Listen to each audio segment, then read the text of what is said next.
Hey everybody, it is late at night and I am Norman. It's a bit early in the year to do State of the Collection videos. I usually do those around the end of the year or in January, but there's a particular piece of my collection that might not be here much longer.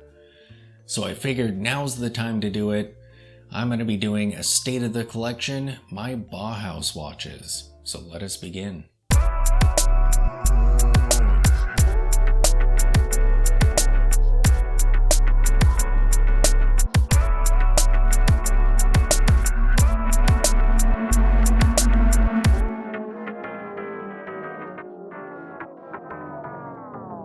Now, before we begin, I should address the little tiny elephant in the room, and that is, what is a Bauhaus watch?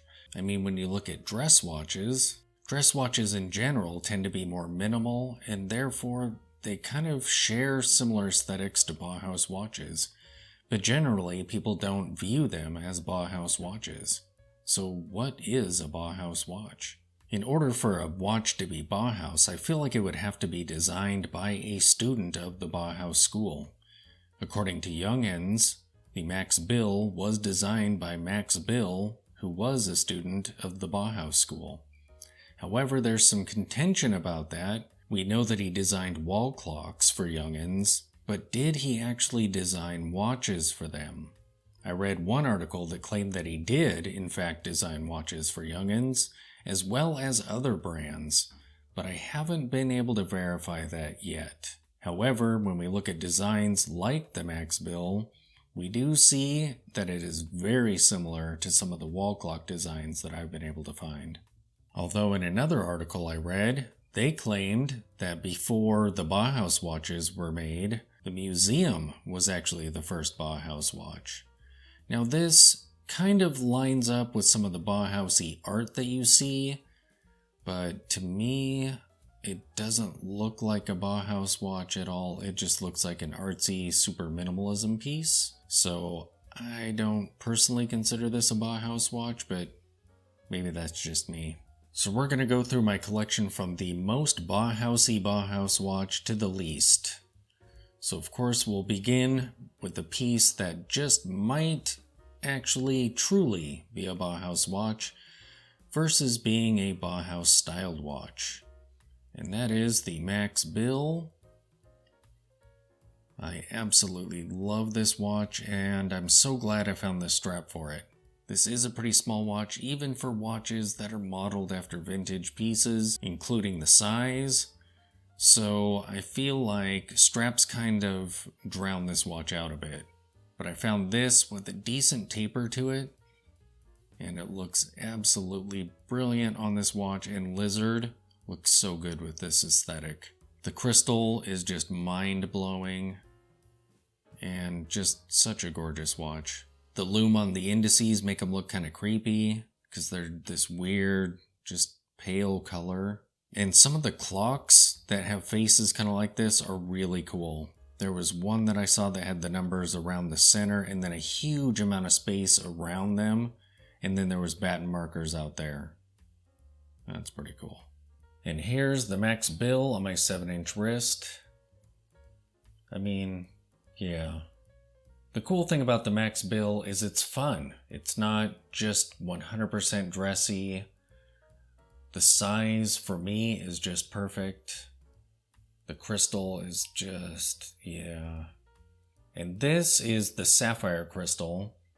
So like I mentioned in the full review of this watch, it has kind of an inky blue color to it sometimes in certain light. And that to me is really cool looking. It's such a crazy color. Look at how thin that is.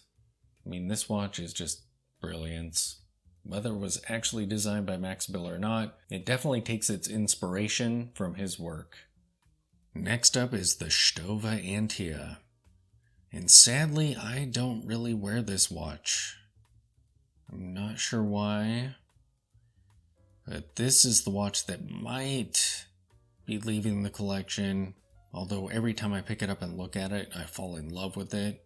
To me, this watch feels the most Bauhaus of all the watches I own, even the Max Bill. I look at it and it just absolutely screams Bauhaus to me. I mean, look at those crazy long hands. and the numeric indices are just amazing. This watch wears large for what it is, and it's that cylinder case that does it. This is a 36mm watch. This thing wears like a 40mm. And that's what you'll find with most watches, I think, that have cases of this shape, that are thin and have flat crystals. That's certainly been the case with every watch I've owned that have this kind of case. But who knows? Maybe this will stay around forever. And here is the Antia on the wrist. I'm really enjoying it on this Perlon strap. It looks great on this watch. And I feel like with that case shape and how it wears kind of large, a straight strap like this kind of helps to tame that, it seems. It just kind of suits this aesthetic, even though this is kind of a dressier piece. I don't know. I feel like this strap looks pretty good on it. The blued hands. And that dial is pretty amazing. It's kind of silvery, so it'll change from appearing kind of creamish to white depending on the light. Next up is the Juvia watch. That was a gift to the channel. And some of you are thinking, wait a minute, don't you own a far more iconic Bauhaus watch that should be going first? I do own a watch by a brand that's very Bauhaus associated. However, I feel like this watch actually looks more Bauhaus. In fact, the dial on this looks a lot like some of the wall clocks that I've seen, and it's just so minimal. I would consider this a very Bauhaus watch. I mean, just look at those lugs. They're pretty utilitarian. This watch is so cool. And check this watch out when you're wearing it. Oh, look at that crystal. So much fun. And that flying saucer style case there. That is just such a cool watch. And to me, yeah, that is just pretty much absolute Bauhaus. Okay, so here's the one. It's Nomos. So surely that should have been the next Bauhaus watch. But the Orion is pretty much a dress watch. Yes, it has Bauhaus DNA, but the overall look of this watch, I feel, is more dress watch than Bauhaus watch. At least in experiencing this watch. That's not to say that it isn't brilliant, but see, at certain angles, it's very Bauhausy, but a lot of times those indices just kind of vanish. But yeah, you've gotta love the Nomos Orion. And from this angle, you can really see those lugs, which are a point of contention for people. But like I've mentioned in the review of this watch, when you see it in the flesh and you're wearing it, it really isn't an issue. I mean, you can notice it in this light, but usually wearing this watch, the lugs look just normal to me.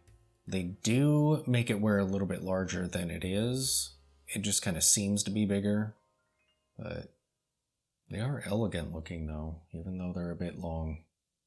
Absolutely gorgeous. So now we're getting down to watches that are a bit more questionable. The Palliate. And here we see a watch that's very minimal, very utilitarian, and I feel like this would qualify as a Bauhaus watch. Yes, the indices are cut into the dial and they're brassy and sharply oval shaped, but the overall look of this, to me, looks pretty Bauhausy. Nice minimalist lugs, very utilitarian. It's all dial. The hands, I mean, those are pretty much like the Stova Antia. And the Nomos has chrome indices, so I feel like these are perfectly acceptable in the realm of what is Bauhaus. These are really gorgeous looking watches though. They're super cheap, but they look amazing. And these crazy old Russian movements just kind of work. And here is the Palliate on my wrist. I really love the buckle on this strap that I put it on. I'm not sure exactly what those are called. Just double-sided buckles there, but I love them. They're tough to find, but I ended up finding a strap that actually shipped with one of these on it. And look at that watch. It is pretty great, especially for its price. I think I paid under $100 for this. And the least Bauhausy of them all, I would think, would be the Henry London. However, when you look at this watch, it has all the characteristics of a Bauhaus watch. Those batten markers, the hands, the minimalism. Yes, it has a textured dial, but so does the Stova with its pearly silvery dial. And this is very dressy, but so is the Orion. So I feel like we could get away with calling this Bauhausy. And speaking of inexpensive watches, I got this one for half of retail, so it was like $40 some. And it's pretty amazing. It's a quartz two-hander, and it just looks phenomenal. And that texture is pretty great. So cool. And here it is on the wrist. I feel like this is one of the very few cheap watches that I've owned that don't feel like it. Like, usually you can tell that a cheap watch is cheap when you're wearing it, but this one is totally in disguise. It just feels like you're wearing a vintage piece. It's really light because it's quartz, but it looks absolutely phenomenal. And how it warps a little bit because of the crystal. It's a great watch, totally worth the price, even at full retail, which is like $80 last I checked. I would say it's absolutely worth it. So there you have it, the brilliant Bauhaus watches that I own. I do love me some Bauhaus. I say it all the time, but that's just the truth. Thanks for watching.